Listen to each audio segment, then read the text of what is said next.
Jemi në transmetim të drejt për drejt me kolegun Igli Qutra në studio për të folur për botëror 2026. Igli, mirë se vjen. Mirëmëngjes, faleminderit, kënaqësi si gjithmonë.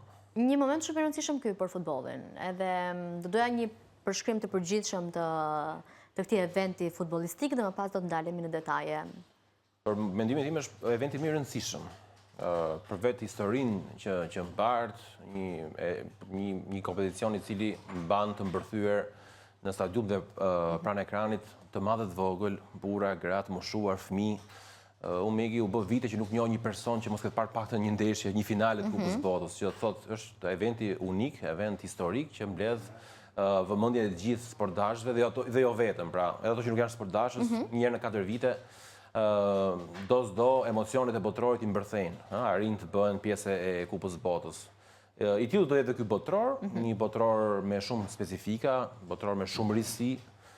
FIFA me politikat e saj gjithnjë mundohet të ofrojë gjithnjë nga një motiv të ri, sepse duhet të parë kjo Kupë Bote. Këtë vit kemi si asnjëherë tjetër një zgjerim të hartës gjeografike të pjesëmarrësve në të Kupë Bote. Kemi plot 48 skuadra të ndarë në 12 grupe. Nuk ka ndodhur asnjëherë që Kupa Botës të jetë kaq shumë shpërndar, ka 40 ditë Megi do të ketë kampionat botror. Mirë, si mendojnë që në fazën e grupeve më pas do të jetë loja, duke qenë që kemi këtë lloj ndarje tashmë? Mendoj që fakti që FIFA ka zgjeruar hartën e pjesëmarrësve në Kupat e Botës do të ndikojë që në këtë botror, sekondë në këtë botror do të kemi edhe skuadra të niveli jo të mirë, po themi. Kemi 4 debutues, por jo vetëm, pra ka dhe skuadra të tjera që nuk janë debutuese, por kanë një performancë deri diku inekzistente në Kupën e Botës. Që thotë niveli, sidomos në fazën e grupeve ju e preket me shumë të drejtë, do të lë pak për dëshiruar. Do të kemi shumë disnivel në fushën e lojës. Pra të mëdhat vështirë të gabojnë në një fazë grupesh ku thuajse çdo grup ka nga një outsider, Pra rrezikojmë të kemi ndeshje të mbyllura. Të mbyllura ende pa nisur, pra, me letër, sepse diferenca do të jetë. Pra konstatohet lehtë edhe nga një dikush që është, po themi, modestisht merr vesh nga futbolli, po themi, sepse ka skuadra të cilat vinë për të parë, ka skuadra të cilat kanë fituar Kupën e Botës vetëm duke marrë pjesë, duke qenë një prej 48 skuadrave që merr pjesë Kupën e Botës, sepse i tillë është kompeticioni. Ka shumë emra të mëdhenj, që mos jenë në momentin e tyre më të mirë, po vend të friksojnë me fanela, siç është Brazili, Gjermania, mund dalë më pas tek favoritët. Çfarë nuk ndodh, Igli? Sigurisht, futbolli, sfera, sidomos Kupa e Botës i njeh surprizat. Unë dyshoj që mund mos ketë surpriza edhe në këtë Kupë Bote, por paktën në fazën e grupeve, duke qenë se nga 48 skuadra, 32 kualifikohen, pra gati 2/3 e skuadrat do të kualifikohen. Mendoj që do të minimizohet shumë efekti surprizë në këtë fazë, paktën, fazën e grupeve. Dhe megjithatë formati shton edhe një raund më shumë. Do të ndikojë kjo në lodhjen e lojtarëve për shembull, trajnerëve, do ta ndërlidhë pak më shumë gjithë të kompeticion, sido që të jetë, është një lojë shumë dimensionale që kërkon një përgatitje cilësore dhe dinjitoze në fushë. Të paktën ekipet e mëdha vinë nga shumë kompeticione, nga një sezon shumë i lodhshëm. Po të kemi parasysh, marrim vetëm një shembull Anglinë. Anglia është shteti përfaqësuesja e cila në kompeticionet europiane për klube solli 3 skuadra, pra dërgoi 3 skuadra në finale. Pra Arsenalin, po themi Aston Villën, pra kanë qenë gjatë gjithë vitit skuadrat në tension, në presionin e ndeshjeve. Ka një skuadër që është shkuar deri në finale, pra Arsenali, do të ketë bërë afërsisht 40-50 ndeshje sezonale, që janë vërtet shumë. Ndërkohë që nga këto skuadra të mëdha angleze ka dhe lojtarë që do të jenë pjesë e përfaqësuese angleze. Që do thotë, ajo çfarë ne na ngjall kurreshti është për të kuptuar cila do të jetë forma e këtyre lojtarëve. Në një moment që to vinë pas kaq shumë ndeshjesh me klubet e tyre dhe vinë para një kompeticioni kaq madhështor siç është Kupa e Botës. Pra Anglia po themi është favorite, ka një grup të jashtëzakonshëm lojtarësh, por sa do të jetë kondicioni i tyre, po themi sa në formë do të jenë lojtarët kyç të kësaj skuadre. Pa ke një Harry Kane që ka zhvilluar me Bayernin, shkoi deri në gjysmëfinalen e Champions League-s, ka zhvilluar Bundesligën, ka zhvilluar Kupën e Gjermanisë, ka qenë pjesë e fushatës kualifikuese me Anglinë, po flasin për një mori ndeshjesh Megi.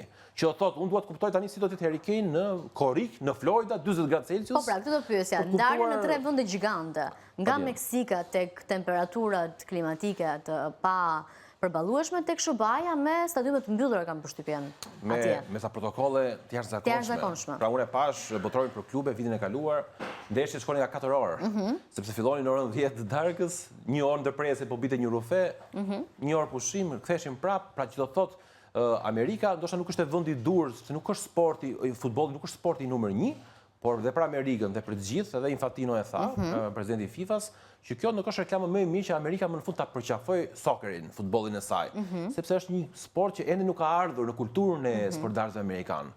Unë dje pash pak tani highlightset e Amerikës, ka luajtur në 3 mëngjesit me Paraguajin, pash një stadium plot, pra është si dhe hapse e një prej vendeve mikpritëse të botërorë, siç kundër është Shtetet Bashkuara të Amerikës, por prapë nuk ka të klimë atë ndjesin. Për shembull Trump kishte vizituar finalen e NBA-s të basketbollit, sepse e shikon që interesi i qytetarëve të tij është prapë një sport tjetër, pra. Ndoshta është kulturë. Kanë shumë sporte. Cilat ndoshta skuadrat që në përshtatje gjeografike do ta kenë më të vështirë këtë lloj përshtatje. Më bëj ndoshta një bilanc tani, që për shkak të se kushtet klimatike ndikojnë shumë. Po bëjmë fjalë sigurisht për një nivel profesionizmi të jashtëzakonshëm. Patën kur u pyetën edhe Tuchel, trajneri gjerman i Anglisë apo dhe Kane, nuk donin që të krijonin alibi për shkak të kushteve klimatike. Thanë ne jemi Anglia, gjithë ata që kanë ardhur janë profesionistë, nuk na interesojnë temperaturat e larta. Sigurisht ndikojnë në morinë e faktorëve që ne po themi që mund të jenë ndikues negativ në performancën absolute të lojtarëve më të mirë, mund të jetë edhe faktori klim her pas here ndikues. Pasi sezonit të gjatë, lodhje, një po themi transporti, një udhëtimi të gjatë që kanë bërë nga Europa në Amerikë, oraret, ndryshimi orareve. Mund të gjejmë 1000 arsye sepse mund të ketë ndikim negativ, por unë besoj që këtu niveli i profesionizmit është maksimal, që thot Anglia apo Spanja ose vendet që vijnë nga klimat ftohta, apo Suedia, Gjermania.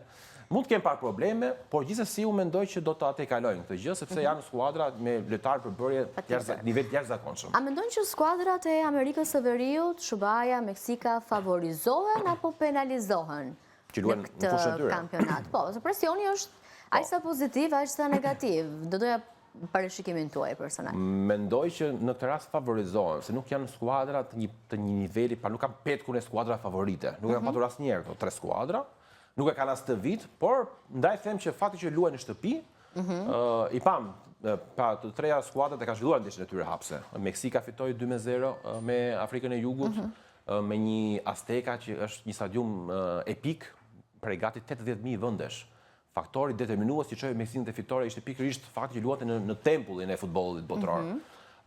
Kanadaja sigurisht nuk është në nivelin e Meksikës dhe Amerikës, edhe si nivel futbollistik, edhe si atmosferë.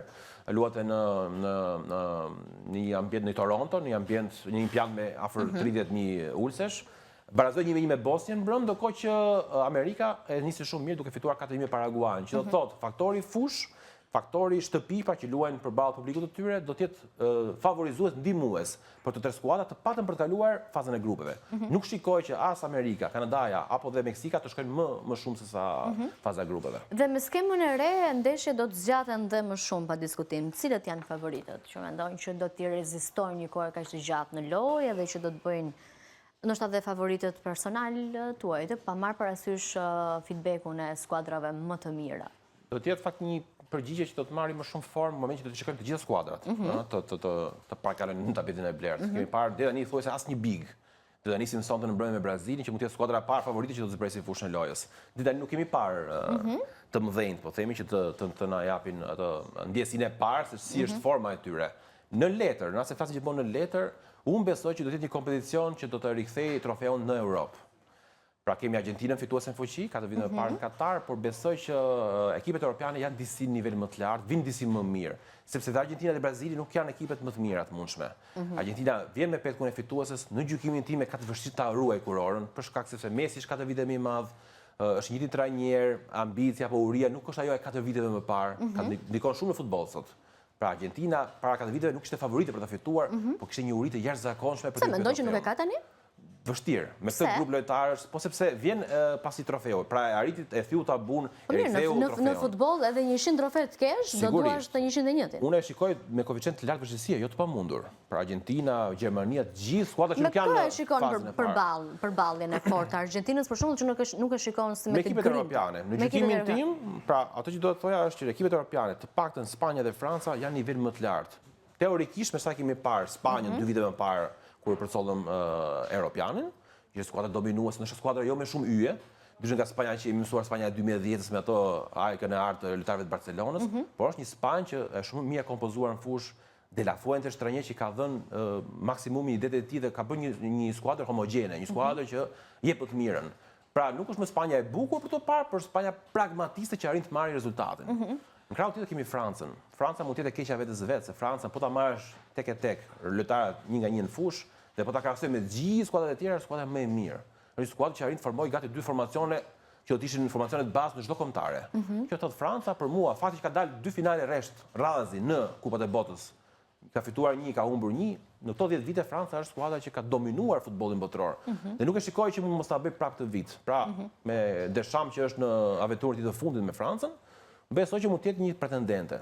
Menjëherë pastaj linje vjen Portugalia që ka një skuadër shumë të fortë.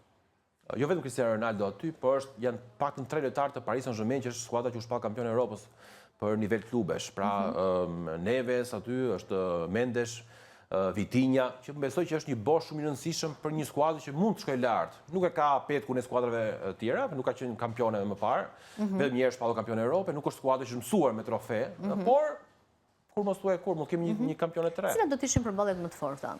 Përballjet më të forta do të ishin ato përballje që janë klasike. Pra një Brazil-Gjermani, ngjall këshërinë e gjithë edhe shqiptarëve. Patjetër. Me mungesën e Italisë Megi, këto janë skuadrat që shqiptarët... Me mungesën e Italisë. Me mungesën e Italisë është Brazili, Gjermania që përfaqëson më shumë apo ngjalli më shumë vëmendjen e tifozërisë tonë. Po sigurisht një Francë, një Spanjë, unë thash janë skuadra që kush do nga këto skuadra ta fitojë kampionatin botror, nuk do të ketë efekt surprizë. Ngjan si e merituar. Patjetër. Pra, niveli apo disniveli me skuadra shumë i vogël. Kjo është një kompeticion që meqenëse zgjatet dhe pak më shumë në harë kohor, përfitimet ekonomike ka shumë të larta në të gjithë sektorët, që nga sektorët më të ulët tek sektorët më të lartë. Pra është një industri e jashtëzakonshme. Në aspektin historik, sjell ndonjë përfitim, do të lërë një trashëgimi për vendin që luhet, për vendet që luhen, për momentin që ndodhet futbolli në mbar globin. Shpresoj që po për Amerikën. Sepse kompeticionet e tjera kanë lënë një histori në vetëm.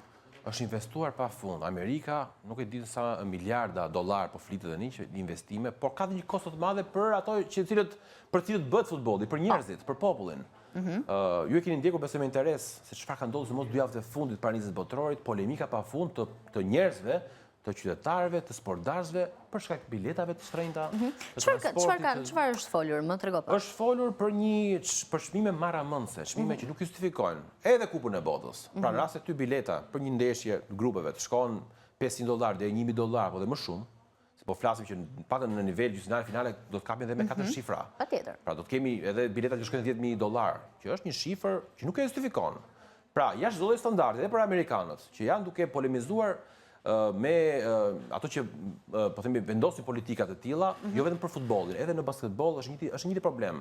New York, San Antonio sot po ngjall debat, është finalja e basketbollit, po ngjall debat jo më shumë për ato që prodhohet në parket, po për politikat, për nivelin e çmimeve, të papërballueshme. Çmimeve të larta, ama sa 12 plot. Janë plot sepse pasioni është mbi diçka. Është një sakrificë ndoshta njerëzve të pasur, por futbolli nuk është për të pasurit. Është thënë edhe stërthën kjo gjëja që populli është për masën. Nuk është mund të jetë zgjedhje që futbolli të shkojnë ato që janë biznesmen apo që janë qeveritar apo që janë politikan. Me sa duket po shkohet drejt orientimit, që edhe këtë sport ta ndjekin elitët. Mos më pëlqente. Sado që mund të sjellë të ardhura për sportin, sado që mund të sjellë investime për klubet, për lojtarët, mund të sjellë më mirëqenie, standard më të lartë krahasuar me 10 apo 20 vite më parë.